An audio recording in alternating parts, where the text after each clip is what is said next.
بنات اللي دا يسألوني ليش الكبة مالتي ما تتفلش.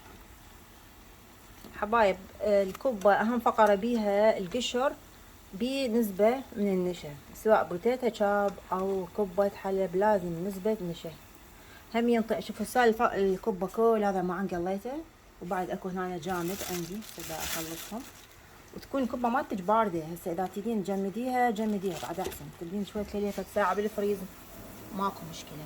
اهم شي الكبة مالتك جامدة، الزيت مالتك حار مو محروق، الطاوة تيفاي، كمية زيت زينة. هسه انا شقد قليت ذني زين، ما امتصت هواية زيت، لا تخافين، خاف عبالك سعرات وزيد وزنك، لا تخافين. هذه كلها كمية، وبعد عندي تقريبا 4 كوبايات هم راح اخلي هاللفة نعم راح القمها للطاوة. واهم فقرة عندك القيمة مالتك باعوا شوي عالقوة، القيمة مالتك ناشفة، ما بيها ماي، ما بيها دهن، ما بيها دهن.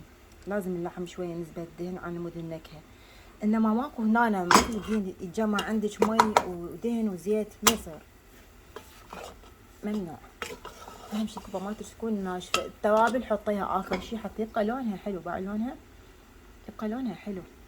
ممنوع تقلين اللحم، تخلين نسبة زيت وتحمسينه، ممنوع تحطين زيت اثناء الحمز.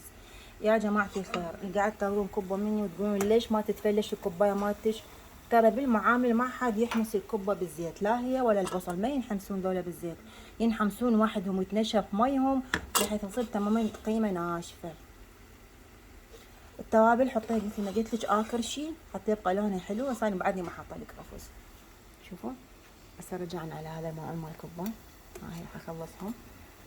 والف عافية كل من اقدر كبة وقالت لي طعمها طيب.